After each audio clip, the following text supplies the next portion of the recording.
Building bridges to communication. What do I mean by that? Well, let me say, such is essential, but especially within marriage. So the honeymoon period is over. The confetti has disappeared from your hair. And now the jet plane touches down on home turf. And now you have to disembark to do life together. Yes, you have to go out to work to pay the way. And it seems now that you are just getting into a monotony of routine. Sometimes life can fail to live up to our expectations. Sometimes people can.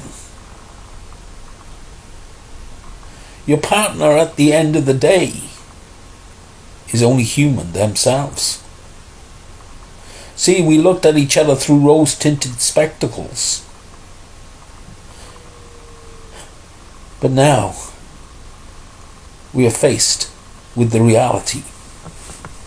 But no, marriage does not have to become a life sentence. It's a lifelong commitment, yes. But that doesn't mean that it has to be something that is suffered, something that is endured.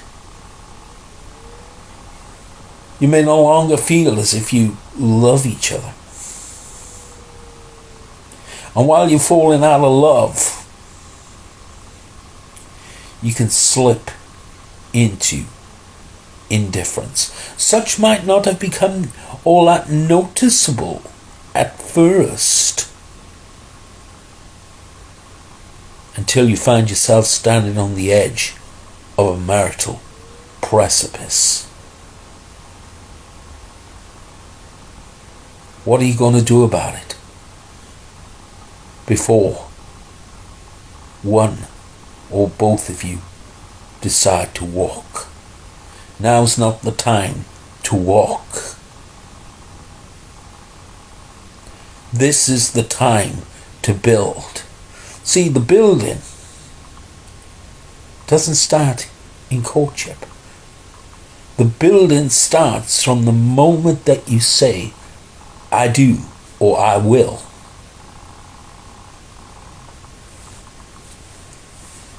So you've got children now. Time has moved on a bit. But let me say that as wonderful as children are,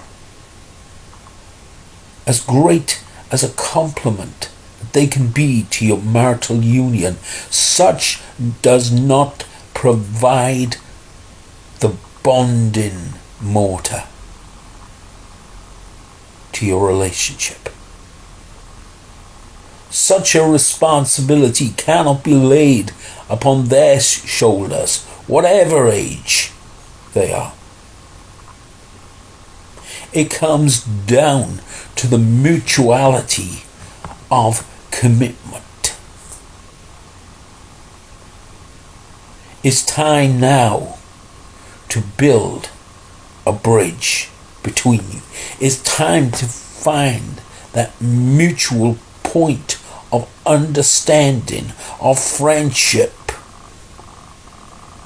and to build upon that. In spite of what you may or may not be feeling, feelings will come and feelings will go. But it's going to be what you're going to do about it at the end of the day that counts. It's time to build a bridge where they may, at present, stand a chasm between you both. It's a no-go zone. I'm not talking about boundaries here.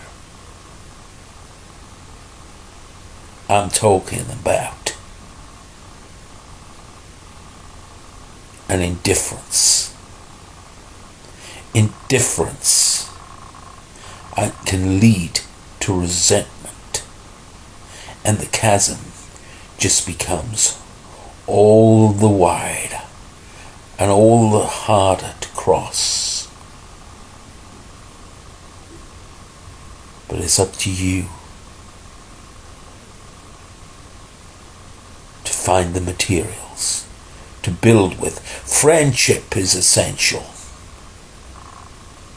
When last did you go out together?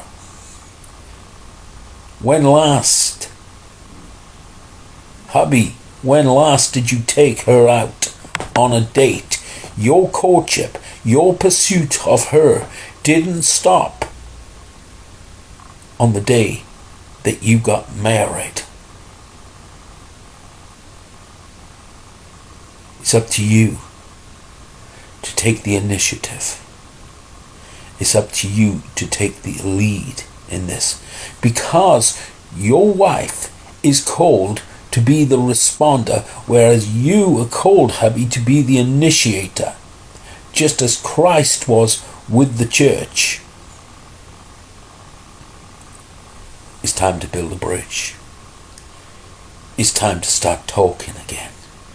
It's time to start communicating with each other. When last did you sit together?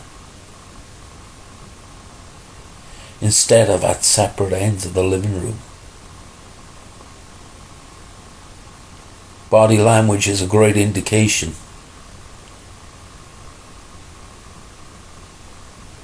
When something is going wrong in a relationship. It can speak volumes on times. Yes, we all need our space. We all need a night out with a friend. And there is nothing wrong with that. Yes, we all need a bit of space. But when last did you go out for that romantic meal? When last did you go out into the country or beside the sea or into the city? It's time now to start initiating action before one or both of you walk.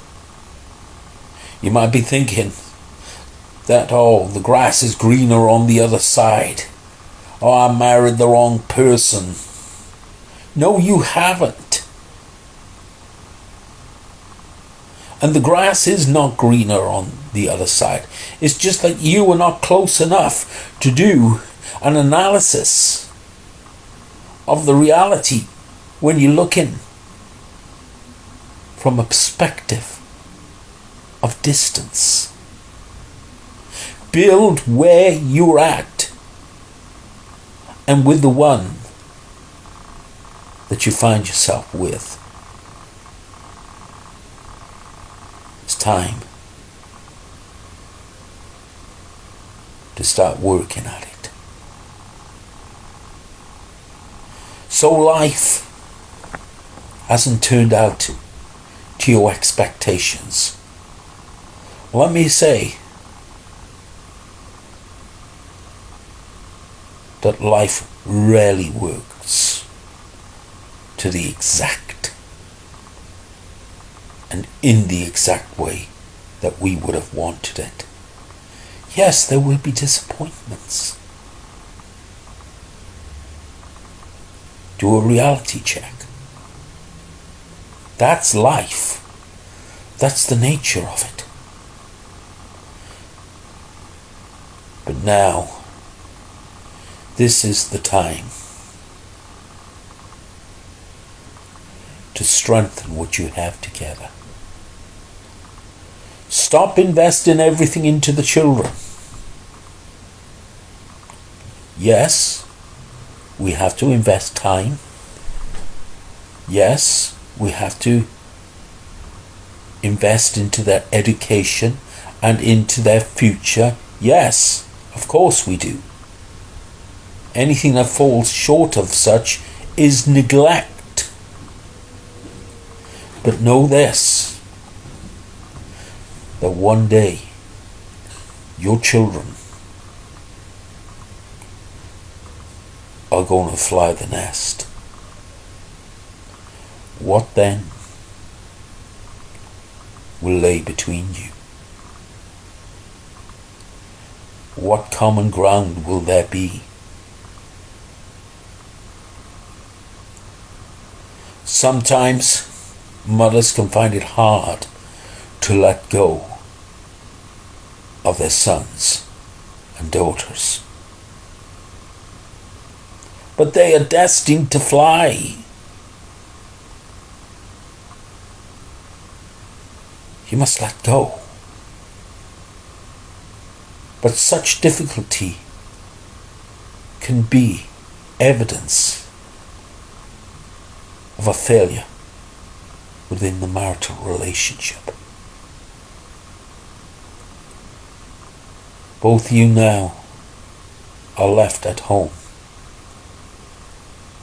having nothing to do and nothing to say to each other. That's the tragedy. I've heard couples say, and this is sad, as soon as my children are grown up, we will be divorcing. That is sad. I've heard it said.